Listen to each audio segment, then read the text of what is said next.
Truck driver rolls up to a checkpoint and gets waved through by security. He pulls into a yard and signals his buddy, who's sitting there like a lazy cat, to stand and grab a pipe wrench. The driver pops open a wooden crate and lets Kris out, but then stops him mid-step, demanding more cash. Kris tells him he's already been paid, but the driver isn't satisfied and wants the full stash on him. He lunges first, shoving a machete toward Kris, who slaps it away and punches him square in the jaw.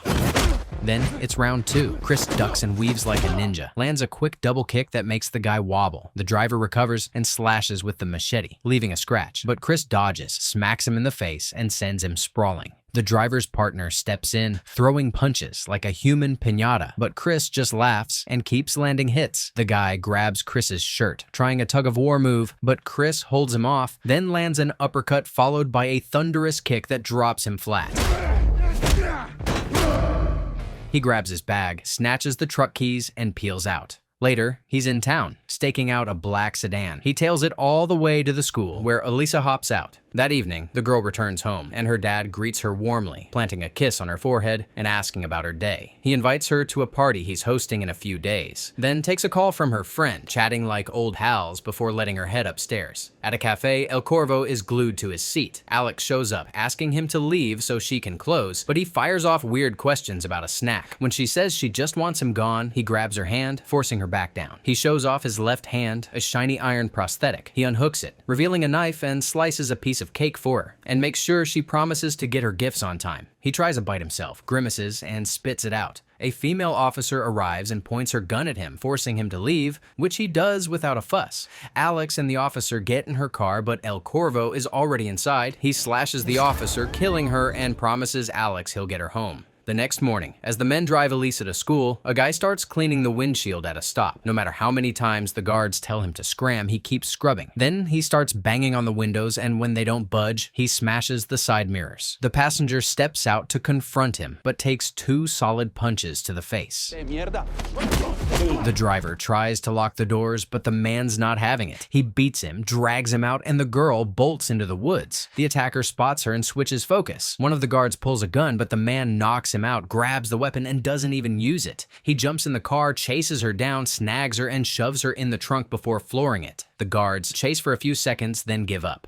Vicente is fuming, and he blames the first guard for letting the attacker get to his daughter. Frustrated and getting no info from his men, he flogs the guard with a bat until he hits the ground, then smashes his head with it, making him convulse. Stepping out, he signals the others to beat the second guard with batons. Then he retreats to a corner and calls in every man he has for the next mission. Kris drives to a point, notices Elisa squirming, and pops the trunk. She lands a wheel spanner on him and bolts into the woods. He chases her, yelling that he just wants to talk. He finally catches her and tries to calm her down, offering water, but she refuses, wary of being drugged. She keeps her weapon ready to swing at any second. The man carefully reaches into his pocket and brings out a photo, showing it to the girl and reiterating that he really just wants to talk. She's still wary of him, so he throws the picture to her and tells her to check it out. She does, and in it she finds her mom, her dad, and the same man standing beside them. That makes her calm down a bit, allowing him to explain that he was friends with her mom, and even though she's gone, she made him promise to get her away from her father if anything ever happened. He apologizes for taking her ninja style, saying he had no choice and just needed to get out of the city. He says it's time to leave and continue their journey, but the girl isn't going anywhere with the stranger, still clutching the weapon in her hand. He's had enough, so he brings out his own, flicks the safety on, and tosses it toward her, telling her to hold on to it. He just needs them to move. She picks up the gun, but still can't bring herself to trust him. When she fires, she misses a headshot by an inch. They manage to get back on the road, the girl still pointing the gun at him while ordering him to take her home, but he refuses, reminding her she's not really going to pull the trigger. The trip is long, so he tells her to sit tight, but she has other plans. After bragging about the weapons training her dad made her do, and with the man still daring her to shoot, she does. You crazy? Jesus Christ, what are you doing? But the gun fires blanks, making her furious. While he's just stunned, she actually just tried to kill him. The car runs out of gas, so Kris finds a station to refill, but warns the girl to stay put. As he handles the nozzle, she notices a few men playing football nearby and bolts from the car, yelling for help. He chases after her, but the men block his way while she grabs a phone and tries to make a call. He insists she's gone nuts, but they don't buy it. The first man who steps up gets punched square in the face. He tells them again to back off, but they keep coming, so he kicks 2 of them down, twists another's arm, and still repeats that he doesn't want to fight. When one man drops, gasping for air, he goes for the last guy, slamming him hard against a parked car and bouncing his head off the trunk. Meanwhile, Elisa's call finally goes through. It's her dad. She barely gets the words out, saying she's been kidnapped, before the man reaches her and drags her back to the car. He ties her hands behind her back, and even though she keeps kicking and shouting, he blurts out that he's her real father. Who are you to tell me what to do, father? I'm your father! She's in shock, but when it sinks in, she starts protesting again, complaining that she's hungry from all the stress and threatening to lose it soon. He gives in, saying they'll stop somewhere to eat. As they drive off, another car engine hums to life and quietly follows behind. Elsewhere, one of her father's men calls the bald man, saying the girl's been taken, and this might be the perfect chance to get even. Later, Kris and Elisa are eating at a roadside spot, arguing about the right way to pronounce her name. She humors him for a moment just to ask where he's been all her life. He admits he's been in prison for the past 15 years. He can't help but notice how much she looks like her mother. Then, as they talk about the late woman, he drops a bomb. Her father was the one who killed her mother. Before she can even process that, the man who's been tailing them appears with a few others, guns drawn and pointed straight at him. The tough guy had a plan. Because of the language barrier, he asks the girl to tell the point man that the gun's safety is on. When she does, the man glances down, letting his guard drop, giving Kris a chance to slam his opponent against the table. He sends the next man flying with a kick. Another man pins him against a wall, but he overcomes him. Meanwhile, the girl is being whisked away by others. As he takes on the next 2 men, the ones handling Elisa find their way outside. And before they drive off in their car, they shoot at his tires. The last man, squaring off, breaks a bottle as he lunges, but he dodges the strike, beats him properly, and rushes out to where the girl was taken. He goes back inside and confronts the final man, demanding to know where they have the girl. The man swears at him, picking up a fire extinguisher and threatening to use it, but he doesn't flinch, returning the insults. He hits the enemy's face repeatedly, knocking out a few teeth.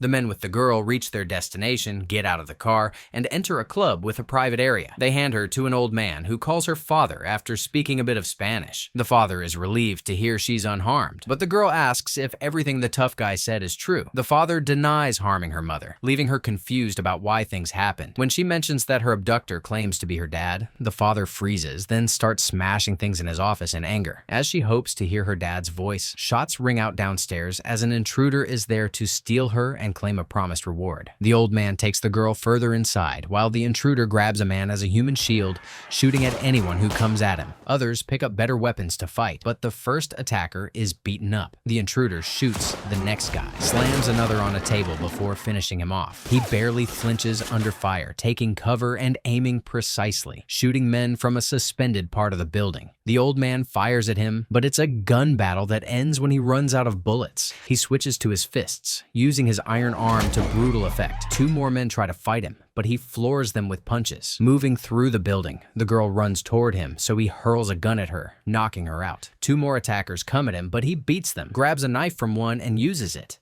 The old man panics and runs, but his men keep coming, only to be smashed like machines. A punch sends another man flying, as if hit by a speeding car. The girl joins the fray, hitting the old man with an antique. The assailant, merciless, grabs a female fighter and slams his iron fist into her face, drawing blood while dragging her around and still dispatching men who try to fight him. Elisa finds a gun and makes sure it's loaded. The intruder uses a man as a shield again, hitting the guard with a bullet. He beats the shooter, pins the girl against a wall, and drives a knife through her neck, splattering blood everywhere. He grabs a gun and shoots the next man running at him like a headless chicken. The intruder doesn't stop with the gang members. A woman screams, so he drags her across the bar like she's part of the furniture arrangement. Another one tries to be brave, but it is a bad idea because he breaks a bottle and that's the end of that. Elisa decides it's her turn to be useful and fires at him, but her hands are trembling so badly that the bullets might as well be warning shots. She empties the clip without hitting a thing. Elisa takes off, but the bad guy is right behind her, breaking the neck of the next guy dumb enough to get in his way. As he gets to the door, the place is almost empty, and that's when Kris shows up.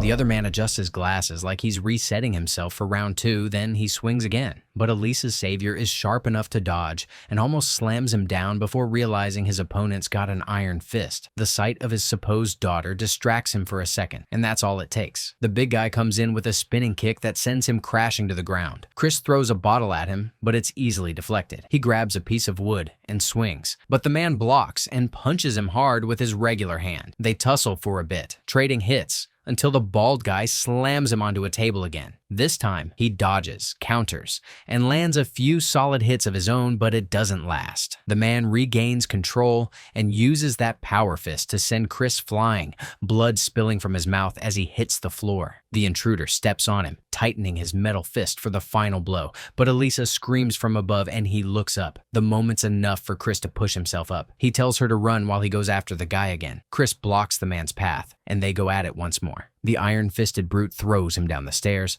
then corners the girl, who's got nowhere to go except a high drop. Just as she's about to jump, Kris appears again, charging straight at the intruder. The two crash through the railing, tumbling down onto a car below. Somehow, he still finds the strength to yell for her to keep running, while the other man stands up, ready for yet another round. The old man bursts in with an AK and starts spraying bullets like he's trying to water the room. Both fighters dive for cover, but the armed guy's excitement burns through the ammo fast. Once he's empty, the tall one strolls up, pops off his iron hand, and slices his throat clean. The rivals lock eyes again, pick up right where they left off, and start swinging like nothing happened. The one-handed guy dominates for a bit, tossing the other across the room until out of nowhere, a car smashes through the wall and hits him square on. It's Elisa behind the wheel. She hops out, Kris grabs her, and the two take off running. Why they don't just finish the job, or why they're abandoning a perfectly good car to flee, is anyone's guess. Once they're far enough, Kris tells her to stop sprinting like a fugitive and just walk like a normal person. She asks how he learned to fight, and he shrugs, saying he just had to protect himself. He's still not sure who the bald guy is, but they keep moving anyway. Later, Elisa refuses to believe that Vincente's the villain of this story. She insists he loved her mom, but Kris knows better. He reminds her that her fake daddy stole her mother away. Turns out the three of them used to rob banks together, and when she got pregnant, they planned one last heist before quitting for good. The job went fine, until the gang boss sold him out and ran off with both the woman and the loot. Meanwhile, the bald guy has patched himself up and is in the mood for more chaos. He asks some random man for a car, but the guy laughs. One punch later, the guy's on the ground, regretting his life choices. Father and daughter rest for a bit, hearing a band nearby. She hums along, and Kris mentions that it was her mom's favorite song. What was your mom's favorite song? He tells her the necklace she's wearing was her mom's too, a gift he bought before she passed. Eliza gets emotional, and Kris finally shares what her mom told him in prison, that she was done with Vincente and planned to leave, but never made it out alive. Back at the club, Vincente arrives, takes one look at the wreckage, and realizes this isn't your average bar fight. That night, they find a truck to keep running. When she spots a gun inside, she tries to assemble it, but Kris takes it from her. He says he's taking her to her Aunt Carolina's place, but she doesn't buy it. She insists Vincente's the good guy. He raised her, fed her, and gave her a better life. She says Kris couldn't even take care of himself, let alone her. He doesn't argue as he's just trying to keep his promise. Then, without warning, she tricks him, steals the truck, and speeds off. He tries to flag down another car, but it zooms past, of course, it's El Corvo. The girl stops at a phone booth to call for help, but before she can finish dialing, the bald man appears like a bad omen.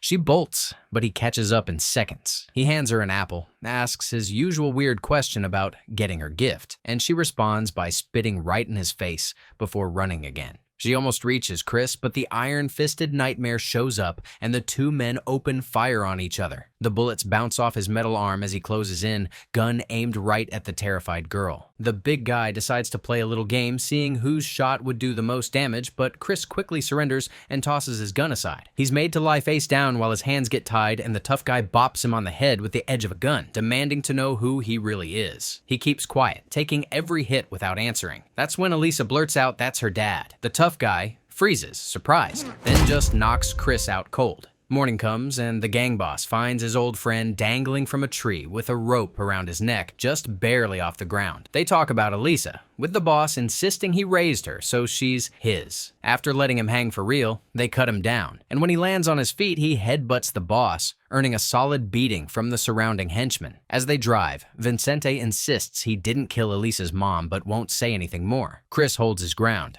but Vincente shrugs, claiming he took the woman from his friend simply because that's what they always did. Suddenly, the tough guy calls, reminding the gang boss who he is and how he had tried to kill him. He gives a location, spills the snitch's name, and the boss executes Nick on the spot. Kingpin brushes it off as tying up loose ends, blaming his former friend for the kidnapping, and they roll into the next location, letting his old partner join the action. Inside, the boss sneaks around and spots dead bodies everywhere. But before he can breathe, the bald guy shows up, threatening him. Kris gets dragged to where Elisa is tied up to some machine, and he's glad to see her, but the intruder presses a button, dragging her toward a grinder. El Corvo notices him and pursues, while Vincente scrambles to keep the girl safe. The fight is on. The ex-con tells the bad guy to let the girl go, but the guy is dead set on revenge for what Vincente did. Punches fly, blocks happen, iron fists swing back and forth, neither giving an inch. Kris lands several shots, breaking the other man's glasses, and the villain gloats that he killed Elisa's mom. That sends Kris into a fury, trading blows without pause. Vincente spots a saw the killer left for the girl, clearly meant to harm her.